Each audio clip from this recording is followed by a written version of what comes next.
तळ कोकणातील आगळीवेगळी वेंगुर्ले उभादाडा येथील श्रीदेव मानसीश्वराची जत्रा ओळखली जाते. मांडवी खाडीवर हे श्रीदेव मानसीश्वराचे देवस्थान वसलेले आहे. या देवाचे वैशिष्ट्य म्हणजे येथे कोणताही लाऊडस्पीकरचा आवाज नसतो, तसेच विद्युत रोषणाईचा झगमगाट नसतो. निशाणेकाठी केळी, नारळ फुले, अगरबत्ती अशी देवास अर्पण केली जातात.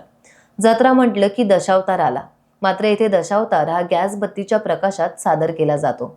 म्हणून या देवास निशाणेकाठी आणि गॅस बत्ती प्रकाशित करण्यासाठी नवस बोलला जातो. महाराष्ट्र, गोवा आणि कर्नाटकातून हजारो भाविक या जत्रोत्सवात दाखल होतात. देवस्थान समिती आणि पोलीस प्रशासन यांचा चोख पोलीस बंदोबस्त असतो. त्यामुळे अतिशय शांतपणे हा जत्रोत्सव संपन्न होतो. महासुद अष्टमीला ही इनफॅक्ट जत्रोत्सव नसून हा नवसफेड उत्सव आहे. वर्षभर जे भाविक चिडाची म्हणजे हे निशाणकाठीची किंवा ह्याला दुसऱ्या ह्याच्यात दिवाबत्ती पण जत्रा म्हणतात. दिवाबत्ती आणि नवसकाठी असा तो नवस पूर्ण करण्याचा हा दिवस आहे. आणि हा पूर्वंपार साधारण एक 125 वर्षापूर्वीपासून चालत आलेला उत्सव आहे. लोकांचं नवस पूर्ण होतात म्हणूनच हा जागृत देवस्थान म्हणूनही ह्या सिंधुदुर्ग जिल्ह्यात मला वाटतं पुणा, कोल्हापूर असं संपूर्ण महाराष्ट्रात याची कीर्ती पसरलेली आहे. उत्तरोत्तर गर्दी वाढते आहे. म्हणून पूर्वी ही जत्रा आम्ही घरी पूजा करून संध्या दुपारी 4च्या दरम्यान ही सुरू करायची.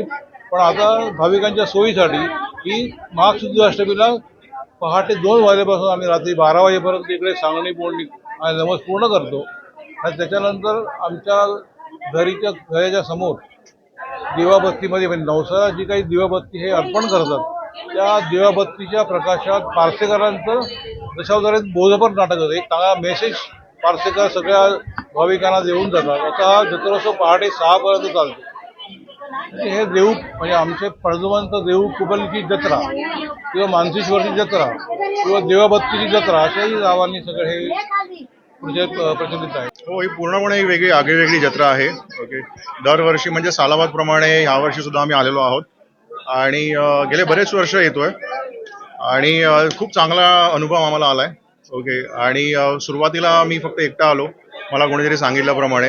हळूहळू मग मी बायको, आई, आता मावशी, बहीण असं करत करत आता लिटरली आमची एक मोठं कुटुंब आहे, ज्यांना घेऊन आम्ही इथे दरवर्षी या जत्रेला न चुकता येतो. म्हणजे मुंबईतून आपली सुट्टी काढा, सगळं करा, ओके, नोकरीतून हे सगळं करून आम्ही पारंपरिक दरवर्षी इथे न चुकता आम्ही येतो. तर खूप छान वाटतं आणि मुंबईतून येतो. गाव माझं रायगड आहे, श्रीवर्धन. तर अनुभव खूप चांगला आलेला आहे. मी तर सगळ्या तुमचे व्ह्यूअर्स आहेत त्यांना मी हेच सांगेन की येऊन बघा, त्यांनाही नक्की खूप छान अनुभव येईल. गौरांग प्रकाश पाटील. हा नवसाला पावतो देव. तर गेल्या वर्षी जेव्हा मी इकडे आलेली तेव्हा माझी नोकरी मुंबईत नव्हती, तेव्हा मी गोव्यात होती आणि माझी नोकरी मुंबईत 1 महिन्यात मला मुंबईत परत नोकरी मिळाली. तर विश्वास आहे आणि श्रद्धा आहे, त्याच्यामुळे दरवर्षी न चुकता आम्ही येतो.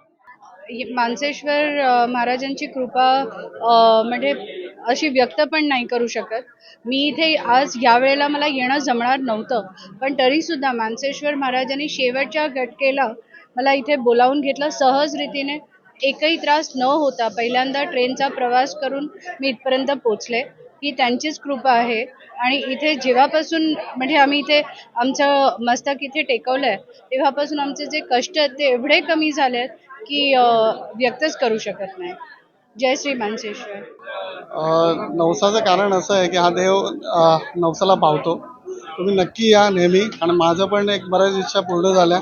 मी माझी मनापासून एक इच्छा मागितल्या आणि त्या मनापासून पूर्ण पण झाल्या आणि लवकरात लवकर झाल्या असंही नाही. त्याच्यामुळे मी माझ्या सगळ्या भावंडांना सांगितलं की इकडे या, तुम्ही दर्शनाला या. कोणाचंही गाव असो, देव हा सगळ्यांचाच आहे. तुम्ही नक्की या आणि तुम्ही यांच्याकडे जेही मागा मनापासून मागवा, ती इच्छा सगळी तुमची पूर्ण होते. पण जो पण नवस बोलाल तो पूर्ण करा. त्याच्यासाठी तुम्ही कुठे चुकू नका. देव कधीही चुकत नाही, तुम्ही पण चुकू नका, माझी इच्छा. मी मानसेश्वर उत्सवाला या ठिकाणी आलोय. महासिद्ध अष्टमीच्या निमित्तानं या ठिकाणी यात्रा भरते. शांततेत आणि चांगल्या वातावरणात यात्रा आहे. त्या यात्रेच्या निमित्ताने मी भेटायला आलो. मी एवढंच परमेश्वराकडे मागणं करेन की सगळ्या वेंगुर्लेकरांना सुखी, समृद्ध आणि आरोग्यदायी ठेवा आणि ही यात्रा शांततेत पार पडू देत अशी मी प्रार्थना करतो. आणि ही जत्रा गॅसवरची आणि निशाणकाठीची जत्रा म्हणून ओळख आहे. त्याबद्दल काय?